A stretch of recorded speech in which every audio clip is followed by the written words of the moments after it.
तो हेलो मेरे प्यारे प्यारे टुन्ना मुन्ना, आशा होगा कि आप लोग स्वस्थ होंगे, मस्त होंगे। ठीक है, आप लोगों की स्टडी अच्छे से चल रही होगी। ठीक है, तो आपका जो बोर्ड का पेपर हो निर्धारित हो गया है, आपका 16 फरवरी से स्टार्ट होगा जो है बोर्ड का पेपर। पहला पेपर जो आपका हिंदी होगा, ठीक है, 10 और 12 के लिए दोनों का बोर्ड पेपर जो है जारी कर दिया है उन्होंने। ठीक है, कि किस देश से आपका जो है बोर्ड का पेपर होने वाला है। तो मेरे प्यारे प्यारे टुन्ना मुन्ना, आपके पास लगभग ये मान के चलिए 1 महीने का टाइम है। तो 1 महीने के अंदर अंदर आपको विधिवत तैयारी करनी है। और जो बच्चे अभी तक सो रहे हैं उनसे कह दीजिए कि अब जग जाएं। ठीक है, और ताबड़तोड़ एक नए अंदाज में ये स्टार्ट हो रहा है। ठीक है, और एकदम अच्छे से मेहनत से लगन से पढ़ते रहिए, अपने माँ बाप का पैसा बर्बाद मत कीजिए। ठीक है, अगर पढ़ना हो तो सही से पढ़िए, वरना छोड़ दीजिए। ठीक है, तो मेरे प्यारे प्यारे टुन्ना मुन्ना, आए हैं हम लेकर के भाग 4। ठीक है, जो पेपर सॉल्व करवाया जा रहा था उसी का है। ठीक है, उसका भाग 4 है। आज यहाँ पे जो ये पेपर आपका समाप्त हो जाएगा पूरा। ठीक है, तो उसके बाद जो हम लेके आएंगे, इसके पहले वाला जो पेपर रहेगा आपका, ये मान के चलिए कि 2019 वाला, उसको भी सॉल्व करवा दिया जाएगा। तो मैथ का भी चलेगा और साइंस का भी चलेगा। ठीक है, केवल 2 ही पेपर चलेंगे, सॉल्व करा दिए जाएंगे। उसके बाद जो बाकी अगर टाइम बचता है तो आपको भी सब चीज़ें सॉल्व करा दी जाएंगे। ठीक है, तो मेरे प्यारे प्यारे शेर और शेर नहीं हो, जल्दी से जल्द जोड़ने की कोशिश करें। ठीक है, और अब अगर सो रहे हो तो जग जाओ। ठीक है, क्योंकि एक कहावत है ना भैया,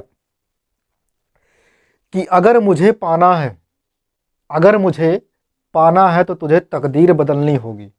अगर मुझे पाना है तो तुम्हें तकदीर बदलनी होगी। ये किस्मत क्या चीज़ है, तुम्हें अपनी हाथों की लकीर बदलनी होगी। तुम्हें अपनी हाथों की लकीर बदलनी होगी। तो मेरे प्यारे प्यारे टुन्ना मुन्ना, मेरे शेर और शेरनी, मेरे जीते जागते हुए भारत के देश नागरिकों और देश के बच्चे, ठीक है, अच्छे से एकदम विधिवत पूरी तरह से इस पूरी पेपर को आप सॉल्व कीजिएगा। ठीक है, जो चीज़ आपको नहीं समझ में कमेंट बॉक्स में उसको छाप करके मुझे तुरंत पूछ लीजिएगा। ठीक है, तो मैं कमेंट बॉक्स में आपको जो है वो चीज़ें प्रोवाइड करते रहूँगा। मेरे एक मित्र ने कहा है, जो वीडियो में शार्ट वाला डालता हूँ जिसपे शायरी रहती है, ठीक है, मोटिवेशन, उस पर कहा है कि जो है आप जो है बैकग्राउंड में जो है म्यूजिक लगाएं। ठीक है, तो मेरे प्यारे दोस्त, म्यूजिक जो है अब लगाई जाएगी। ठीक है, बैकग्राउंड पे म्यूजिक जरूर रहेगी। तो आइए मेरे प्यारे प्यारे टुन्ना मुन्ना, देखते हैं अपना पेपर। पेपर आपका वही है, मैं दिखा दूं एक बार फिर से आपको। पेपर आपका यही है। ठीक, पेपर आपका यही है। तो इसमें का खंड का है आज। ठीक है, खंड का यानी कि फिजिक्स है इसमें। तो फिजिक्स का हम देख लेते हैं। फिजिक्स में कहा है इसमें अंतरिक्ष यात्रियों को आकाश दिखाई देता है। तो इसमें ऑप्शन दिया है आपका, अंतरिक्ष यात्रियों को क्या क्या दिखाई देता है। काला दिया है, नीला दिया है, हरा दिया है, बैगनी दिया है। तो नीला हो नहीं सकता, काला हरा भी नहीं हो सकता और बैगनी भी नहीं हो सकता, ये आपका काला हो सकता है। अंतरिक्ष यात्रियों को आकाश कैसे दिखाई देता है, काला दिखाई देता है, यानी कि ब्लैक दिखाई देता है। फिर उसके बाद ये तुम्हारा का हो गया, ये तुम्हारा खा हो गया, ये गा हो गया, और ये आपका घा हो गया। तो आइए देखते हैं, कहा है एक उत्तल दर्पण की फोकस दूरी होती है, एक उत्तल दर्पण की फोकस दूरी होगी कितनी, जिसकी वक्रता त्रिज्या 32 सेंटीमीटर है। ठीक है, इनमें से हमको ढूंढना है। तो उत्तल दर्पण कह रहा है, तो आप जानते होंगे कि एफ बराबर क्या होता है, आर बाई 2 होता है। एफ बराबर क्या होता है, आर बाई 2 होता है। तो एफ बराबर कितना होगा, हमको एफ का मान ज्ञात करना है। तो आर का मान तुमको दिया, त्रिज्या यहाँ पे 32 दिया, तो 32/2 हो जाएगा, 2 16 आएगा। कितना सेंटीमीटर, 16 सेंटीमीटर। जो जहाँ पे आपका 16 सेंटीमीटर है वो आपका आसन सही है। तो यानी कि 32 आपका गलत हो गया, ये भी तुम्हारा गलत होगा, ये भी तुम्हारा गलत होगा, ये सही हुआ। ठीक है, तो आइए देखते हैं हम यहाँ पे का खा गा, गा वाला देख लेते हैं। ओम के नियम के अनुसार धारा व विभवांतर में ग्राफ बनेगा। धारा व विभवांतर में ग्राफ कैसा बनेगा, अगर हम धारा व विभवांतर में ग्राफ देखें तो आपका जो है इस तरह से एक बनेगा, जो कैसा होगा, सरल, एक सरल रेखीय होगा। ठीक है, तो कैसा होगा, एक सरल रेखीय होगा। यानी कि ऑप्शन नंबर आपका ये गलत हुआ, ये वाला भी गलत हुआ और ये वाला भी गलत हुआ, टेढ़ी मेढ़ी नहीं हो सकता है। ठीक है, फिर उसके बाद तुम्हारा ये वाला सही, ऑप्शन नंबर पहला सही है।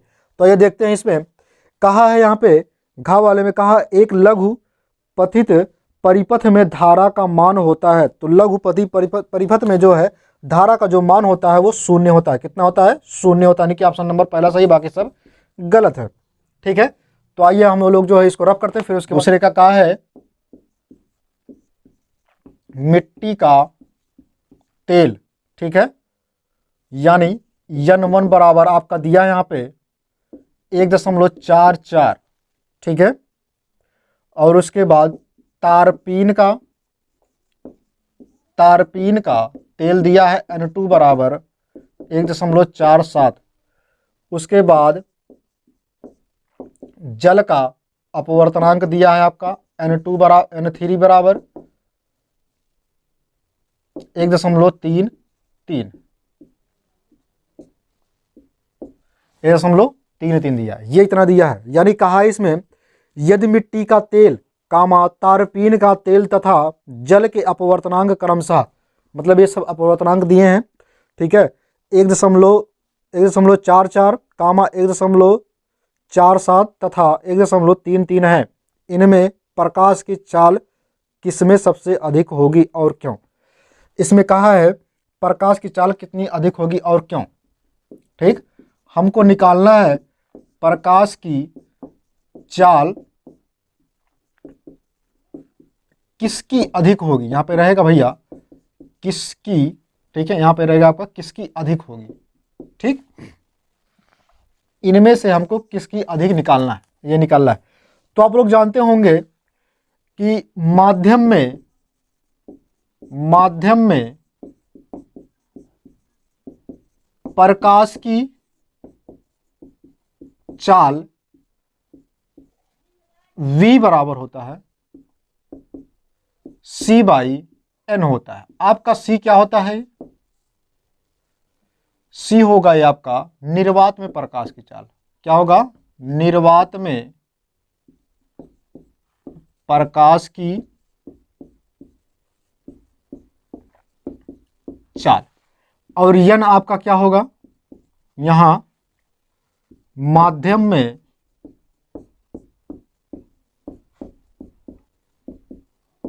प्रकाश का अपवर्तनांक,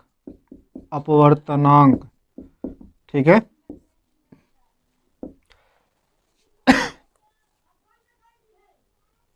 अपवर्तनांक होगा, ठीक। अब सही हो गया।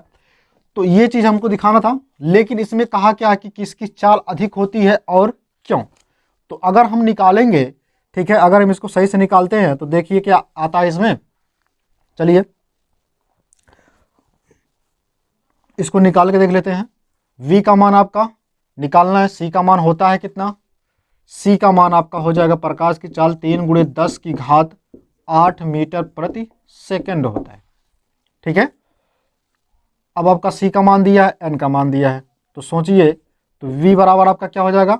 v1 के लिए निकाल रहे हैं 3 × 10⁸ बटे n का मान आप पहले के लिए निकाल रहे हैं तो 1.44, ठीक, याद करेंगे इसको, ठीक है।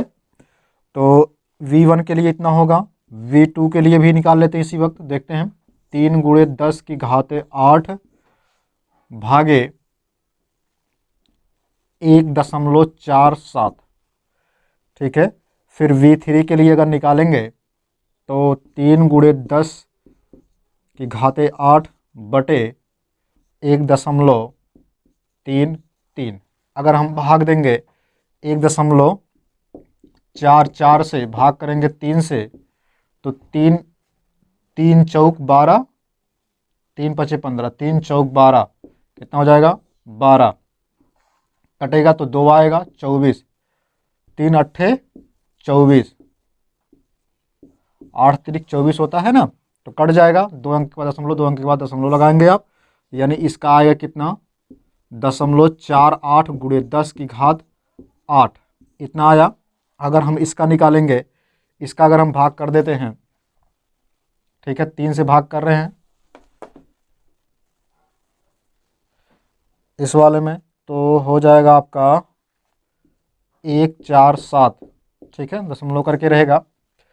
तो 3 चौक 12, ठीक है, तो आएगा तुम्हारा 2 27, 3 9 27, 2 अंक के बाद दशमलव, तो 2 अंक के बाद दशमलव रहेगा, तो कितना आएगा तो आपका इसमें 0.49 × 10⁸, ये इतना क्लियर हुआ।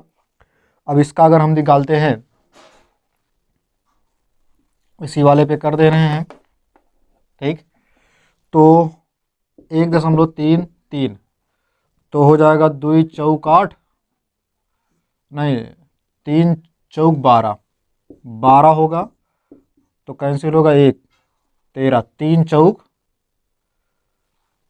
चौक 12 आएगा, 3 चौक 12 कितना होगा, 3 चौक 12,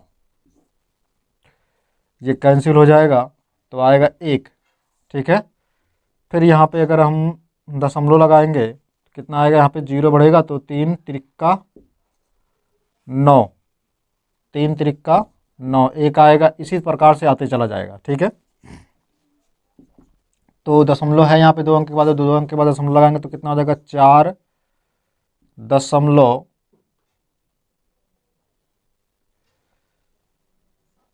ठीक है, इधर रहने देते हैं, डायरेक्ट अगर हम यहाँ पे 1 लिख देते हैं, ठीक है, इधर 1 लिख देते हैं तब भी कोई दिक्कत नहीं, दशमलव को आप इधर 2 अंक के बाद दशमलव यहाँ लगा देते हैं तो कितना आएगा, 0.4, 4 1 आएगा। ठीक है, इस शेष एक आएगा आपका, तो इसको अगर हम गुणा करते हैं तो आएगा आपका कितना, 10 की घाते 8। ठीक है, तो यानी इसका मतलब ये है कि यहाँ पे जो 4 वाला है, 4 का जो v है, ठीक है, v3 है, वो अधिक हो रहा है, v3 क्या हो रहा है, अधिक हो रहा है।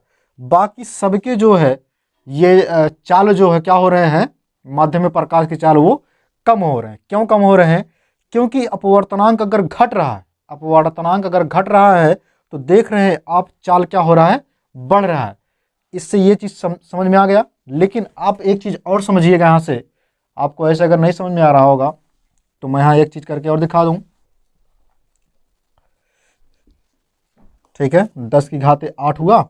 अगर हम इसको देखते हैं इधर, मतलब ये कि अगर हम यन को बढ़ाते हैं, यन को बढ़ाते हैं तो क्या होगा, v आपका क्या होगा, घटेगा। लेकिन जब हम यन को घटाते हैं तो v आपका क्या होगा, बढ़ेगा। तो इसका मतलब ये हुआ कि जो सबसे कम होगा, जिसका मान सबसे कम होगा उसी का आपका क्या होगा, सबसे अधिक होगी, उसी की चालक क्या होगी, सबसे अधिक होगी। प्रकाश की चाल उसकी क्या होगी, सबसे अधिक होगी।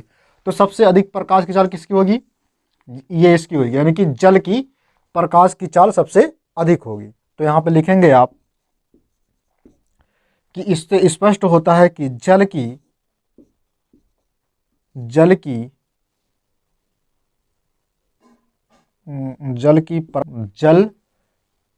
जल का अपवर्तनांक जितना है 1.33, यानी कि n3 बराबर इतना है, तो इसमें प्रकाश की चाल क्या होगी, सबसे अधिक होगी। तो यहाँ पे लिखेंगे प्रकाश की चाल क्या होगी, प्रकाश की चाल अधिक होगी। ठीक है, एक बार इसका स्क्रीनशॉट लीजिए, फिर उसके बाद जो हम आगे की तरफ चलते हैं।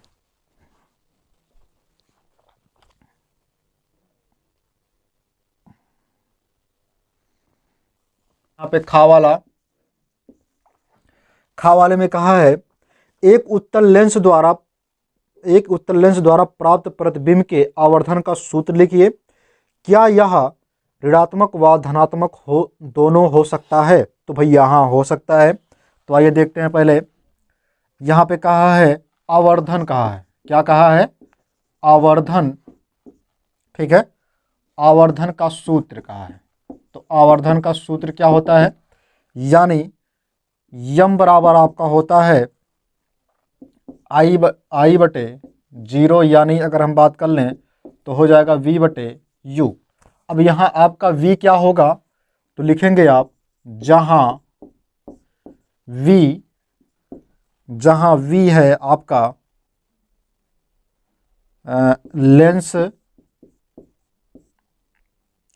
से प्रतिबिंब की दूरी, और u क्या है, u आपका है लेंस से वस्तु की दूरी। ठीक है, ये इतना हो गया, ये आपका सूत्र हो गया। ठीक, अब इसमें कहा है धनात्मक हो सकती है कि ऋणात्मक, तो भैया यहाँ पे लिखेंगे आप हाँ हो सकती है, ठीक है, क्योंकि पहला लिखेंगे आप ऐसे करके लिखेंगे प्रतिबिंब वास्तविक है तो आवर्धन आपका निगेटिव होगा। जब वास्तविक है तब, जब प्रतिबिंब आभासी है, जब प्रतिबिंब आभासी है तो m बराबर होगा आपका पॉजिटिव, m बराबर आपका क्या होगा, पॉजिटिव होगा। ठीक है, ये चीज समझ में आ गया होगा। तो फिर दोबारा देखते हैं, यानी ये क्वेश्चन आपका हो गया। फिर उसके बाद खा वाला कहा है, गा कहा है, गा वाले में कहा है 1 किलोवाट घंटा, 1 किलोवाट घंटा में कितने जूल होते हैं, गणना कीजिए। तो 1 किलोवाट घंटा में, यानी कि गा वाले में कहा है 1 किलोवाट घंटा, ठीक है, में कितना जूल होता है, पूछा है जूल कितना होता है, ये पूछा है। तो जूल हमको निकालना है, तो वाट बराबर क्या होता है, वाट बराबर होता है जूल बटे सेकंड होता है, जूल बटे सेकंड होता है। ठीक है, अब जो है अगर हम जूल को निकालेंगे, किसको निकालेंगे, जूल को, तो जूल बराबर क्या हो जाएगा, वाट गुणे सेकंड होगा, क्या होगा, वाट गुणे सेकंड होगा। ठीक, यहां समझ में आएगा। फिर उसके बाद 1 किलोवाट घंटा बराबर अगर हम निकालेंगे तो 1 × 10⁻³ गुणे 3600 सेकंड, 3600 सेकंड। तो 1 किलोवाट घंटा बराबर क्या हो जाएगा तुम्हारा, इसका जब करेंगे तो हो जाएगा आपका, इसमें जब इसमें गुणा करेंगे तो हो जाएगा 36, 5 जीरो बढ़ेगा यहाँ पे, 2 2 4 5, ठीक है, इकाई दहाई सैकड़ा हजार 10,000 लाख 10 लाख, 36 लाख होगा। तो 36 लाख ये क्या होगा तुम्हारा, वाट गुणे सेकंड होगा, वाट गुणे सेकंड होगा। तो वाट गुणे सेकंड को आप क्या लिख सकते हो, जूल लिख सकते हो। तो पूछा कितना जूल होगा, तो 1 घंटा 1 किलोवाट हावर्स बराबर कितना हो जाएगा, 36, ठीक है, 36 लाख हुआ, 5 है, हाँ 36 लाख जूल। ठीक है, ये इतना हो गया आपका 1 किलोवाट घंटा बराबर। ये आंसर रहा इधर, और इधर का आंसर ये दोनों रहे। ठीक है, तो आपको ये समझ में आ गया होगा। ठीक है, तो एक बार स्क्रीनशॉट लीजिए, फिर उसके बाद जो हम अगला क्वेश्चन देख लेते हैं।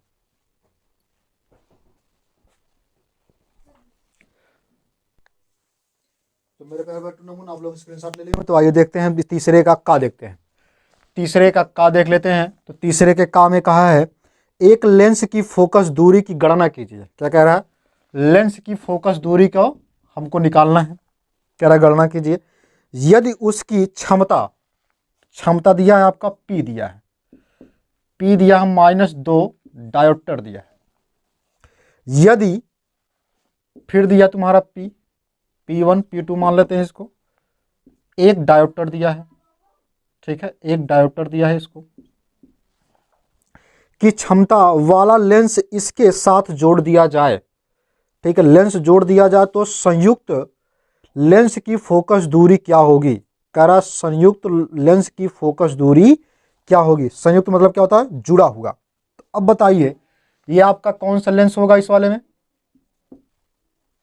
इस वाले में अगर यहाँ पे माइनस आता है तो ये आपका कौन सा लेंस होगा, ये होगा अवतल लेंस। कौन सा लेंस होगा, अवतल लेंस। अगर प्लस आता है तो आपका क्या होगा, उत्तल लेंस होगा। ठीक है, यहां तक तो क्लियर हो गया।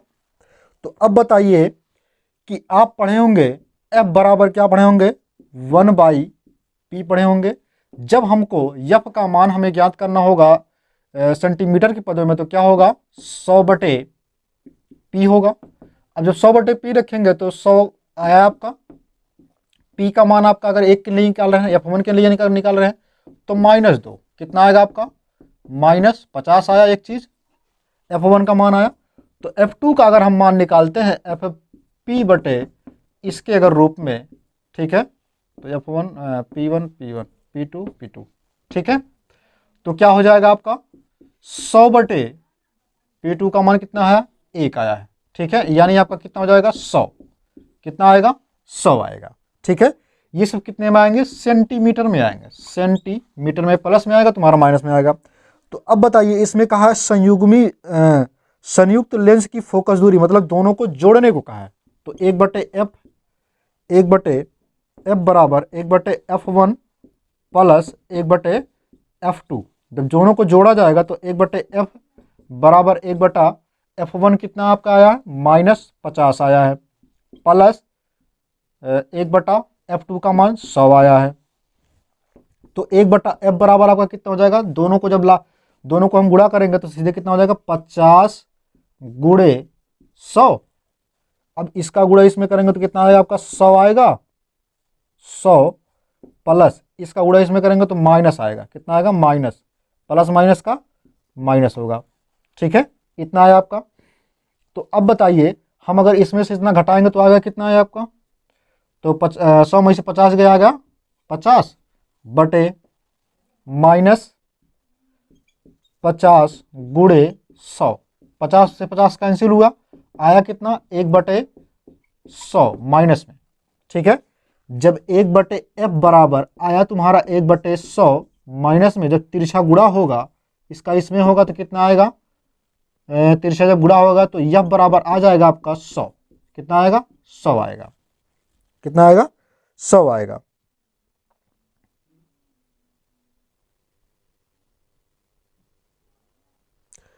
सौ आ गया, माइनस में आपका सेंटीमीटर में है, ठीक, सेंटीमीटर में आएगा, ये रहा आपका आंसर, ठीक।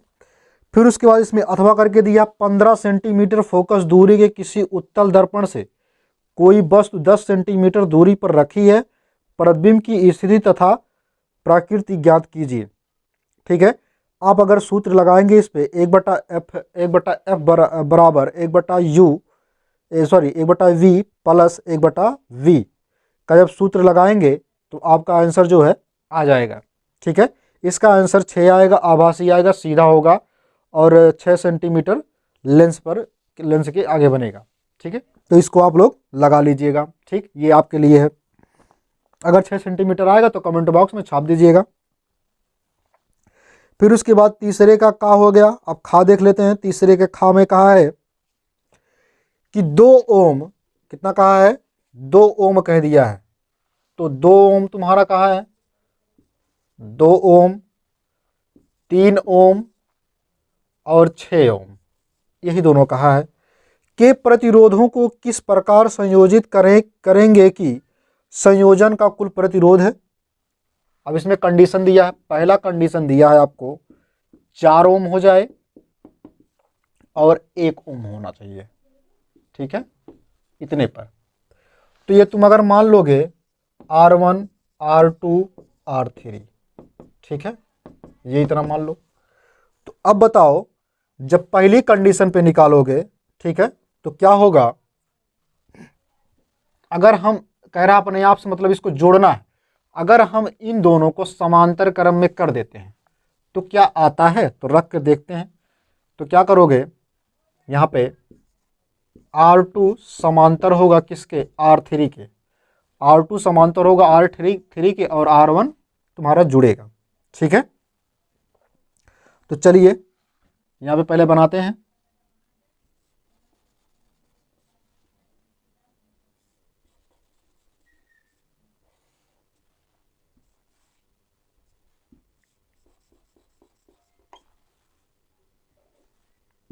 ठीक, ये तुम्हारा R1 हो गया, R2 हो गया, R3 हो गया, ठीक। अब इन दोनों को क्या कर रहा है, इसमें समांतर क्रम में, तो समांतर क्रम में कर दिए हैं तो क्या हो जाएगा तुम्हारा, तो R1 1/R1 1/R डैश बराबर R2, इसको समांतर कर दिया है, R2 sorry 1/R2 plus 1/R3 तो 1/r डैश बराबर 1/r2 कितना है, 1/r2 आपका 2 ओम है, प्लस 1/r3 आपका कितना है 6 है, कितना है 6 है। तो अब बताइए 1/r1 कितना हो जाएगा आपका, आर डैश कितना होगा आपका। अगर हम इसको निकालेंगे तो इसका गुणा इसमें करेंगे तो 6, 6 दूनी 12, 6 कन्नन 6 और इसका करेंगे +2 कितना आएगा 6 6 6 दूई 8 कितना आया 8/12।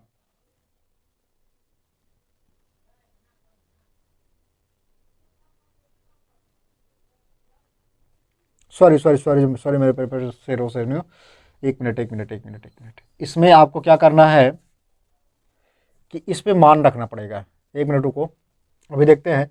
जो यहाँ पे समांतर कह दिया है तो क्या करना होगा आपको, जब समांतर कहा है ठीक है तो यहीं पे लिखना पड़ेगा R2/R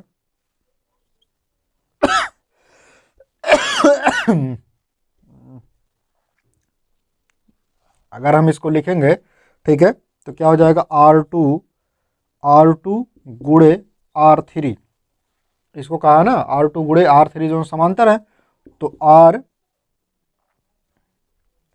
R2 + R3 इसको जब करेंगे आप 3 गुणे 6 बटे हो जाएगा तुम्हारा 6 + 3 तो 6 त्रिक 18 बटे 6 3 9, 9 दूना 18 आया कितना आपका 2 ओम आ गया, कितना आ गया ये 2 ओम आ गया। यानी आपका आया जब 2 ओम किसका आएगा R1 बराबर आपको R डैश बराबर कितना आएगा आपका 2 ओम आएगा। ठीक है, ये इतना क्लियर हुआ। तो आइए देखते हैं फिर जब ये दोनों किस क्रम में हुए समांतर क्रम। अब इसको हम श्रेणी क्रम में करते हैं तो श्रेणी क्रम में क्या होगा, ये इतना क्लियर हो रहा है। फिर इसको जब हम इस तरह से जोड़ रहे हैं ठीक है, जब इस तरह से जोड़ रहे हैं तो ये क्या तुम्हारा हुआ R1 हुआ, ये तुम्हारा R डैश हो रहा है यानी ये तुम्हारा 2 आया और इसका भी तुम्हारा कितना है 2 ही है। तो अब बताइए हमको जब R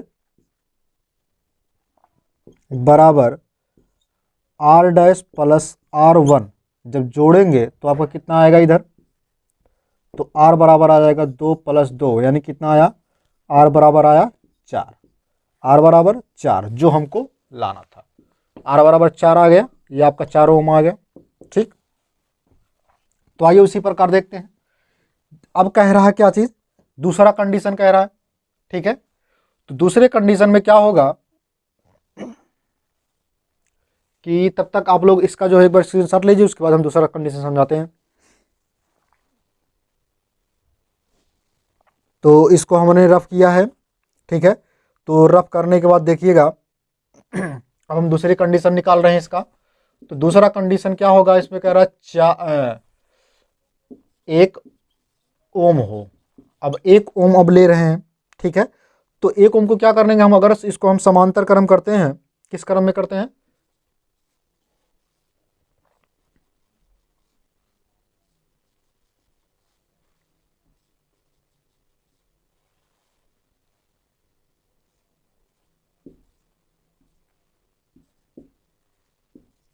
R1 बराबर R2 R3 ठीक है। तो अब बताइए जब हम इसको समांतर क्रम करेंगे तो क्या होगा, 1/R बराबर 1/R1 + 1/R2 + 1/R3 ठीक है। तो 1/R बराबर आपका क्या हो जाएगा यहाँ पे 1/2 + 1/3 + 1/6। जब इसका लासा निकालेंगे तो कितना आएगा आपका 6 आएगा। लासा जब निकालेंगे 6 आएगा तो 2 तिहाई 6 3, तो 3 एकन्नन 3 ठीक है। तो कितना हो जाएगा 3 दुनाई 6, तो 2 आएगा यहाँ पे ठीक है। यहाँ पर कितना आएगा 6 के 6 यानी कि 1 आएगा। तो आएगा कितना 3 2 5 1 6, 6/6 यानी कि जब काटेंगे कितना आएगा 1 आएगा। 1/1 तो तीसरा गुणा कर देंगे तो आएगा कितना R बराबर 1 आएगा, R बराबर 1 ओम। R बराबर 1 ओम आ गया इधर, तो आंसर आपका ये रहा ठीक है, और इधर आंसर आपका ये वाला रहा। तो इसका एक बार स्क्रीनशॉट ले लीजिए, ठीक है, फिर उसके बाद हम आगे देखते हैं।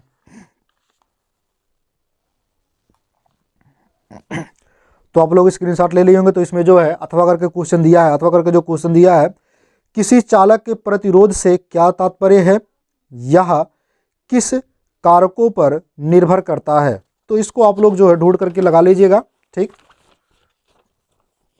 उसके बाद चौथा है, चौथा करके चौथा वाले में जो है तुम्हारा दिया है इसमें, वैद्युत चुंबकीय प्रेरण से क्या समझते हैं। एसी जनित्र तथा डीसी जनित्र की संरचना में वैद्युत चुंबकीय प्रेरण से क्या समझते हैं। एसी जनित्र तथा डीसी जनित्र की संरचना में मुख्य अंतर क्या होता है, आरेख द्वारा समझाइए। यही चीज कहा है। एसी मतलब यहाँ समझ लीजिए दृष्टि धारा, और डीसी मतलब आपका क्या हो जाएगा, सॉरी डीसी मतलब आपका दृष्टि धारा हो जाएगा, और एसी मतलब हो जाएगा प्रत्यावर्ती धारा, ठीक है।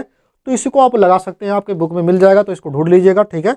तब आपका जो पेपर है वो समाप्त हो गया आज, ठीक है। इसके बाद जो 2019 का पेपर हम सॉल्व करवाएंगे, ठीक। तब तक के लिए गुड बाय, जय हिंद, ठीक है। मेरे प्यारे प्यारे शेर और शेर नहीं हो, आप लोग अपना ख्याल रखिएगा, अच्छे से रहिएगा, ठीक है। और एकदम विधिवत पूरी तरह से पढ़ाई करते रहिएगा, ठीक है। और मैं जाते जाते आप लोगों को कुछ कह दूं, आप लोगों के बारे में 2-4 वर्ड बोल दूं, ताकि आप लोग पूरी दिन भर, ठीक है, एकदम ऊर्जावान के साथ बने रहें और अच्छे से पढ़ाई करते रहें। कहते हैं सफलता पाने के लिए, सफलता पाने के लिए जेब में गांधी हो या ना हो, सफलता पाने के लिए जेब में गांधी हो या ना हो, लेकिन दिल में आधी जरूर होना चाहिए, लेकिन दिल में आधी जरूर होना चाहिए। तो इसी के साथ मेरे प्यार प्यार नमूना, जय हिंद।